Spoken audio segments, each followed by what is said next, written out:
Mr. Rector, Your Excellencies, dear about-to-be honorary doctors, dear guests, dear colleagues, dear Ugentians.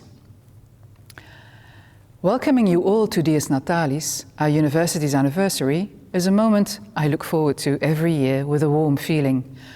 Today we celebrate science par excellence, and that in the distinguished company of numerous Ugentians and guests from Belgium and abroad. Welcome to everyone. Please take a good look around, if you haven't already done so. You are seated in the beating heart of Ghent University, in our most beautiful and oldest building, Ghent University's Aula Academica. Regrettably, I can't be with you in person today and listen to the speeches and exchange thoughts with you. I have to admit, it feels a bit awkward to not walk, stand and sit next to the rector and to be with all of you today. Unfortunately, it's impossible to be in two places at the same time, but this video message will hopefully somewhat make up for it. Let me start this word of welcome by sharing some fantastic news. Yesterday, the accreditation organization of the Netherlands and Flanders, in short the NVAO, officially announced that Ghent University received a positive accreditation in the context of the institutional review. I would like to express my deep gratitude and appreciation for all the colleagues engaged in education who do their utmost every day to continuously deliver high-quality education.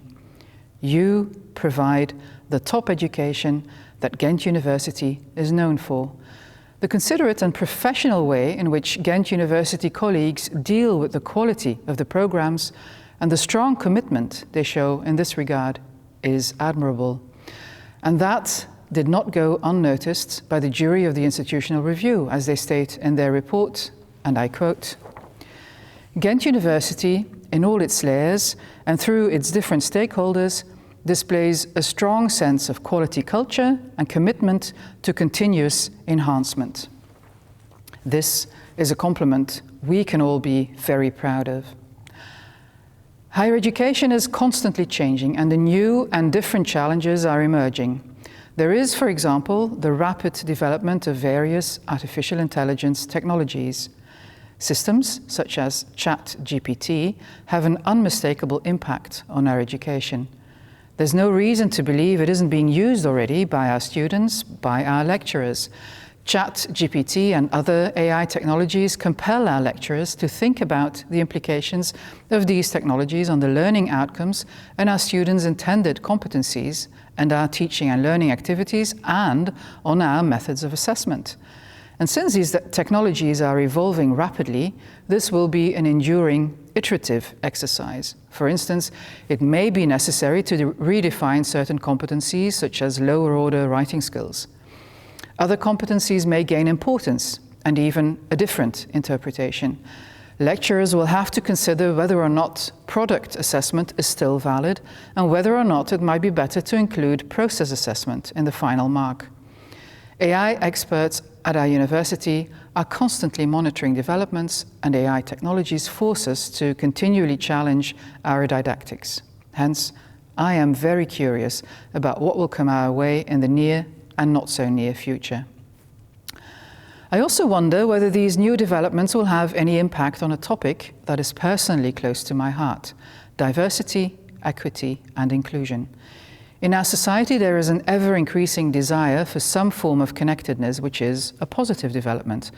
I strongly believe that we must foster this sense of belonging, each from our own roles and positions, whether that is as a blue or white collar employee, as a teacher, as a city councillor, or as a manager of a company or of a university. Sense of belonging refers to the feeling of being accepted, appreciated, and included. In short, to fitting in.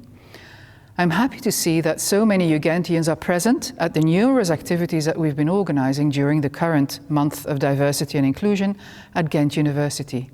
This means that the theme is alive, that it generates involvement, and that many find it important. Sense of belonging, spaces of belonging, have also emerged as the central concepts in the participative preliminary process of the city of Ghent towards our bid for Ghent as the 2030 European Capital of Culture. I'm convinced you'll all hear much more about this in the coming months and years. But now back to the heart of today's event, Dies Natalis and the honorary doctors. Dear guests of honor, on behalf of Ghent University community, I would like to welcome you to our university and thank you for having accepted our invitations. An honorary degree is a recognition of your outstanding academic, artistic, and/or societal merits. All of you, in your own way, are champions of scientific research, dedication, and cooperation. At the same time, the honorary degree expresses our intent to strengthen our relationships in the future by including you into our UGent community. At the end of the ceremony, you too will be UGentians. So now it's time to get acquainted with you as our new doctors honoris causa. Dear guests, I wish you all a pleasant ceremony. I wish you a happy Dies Natalis.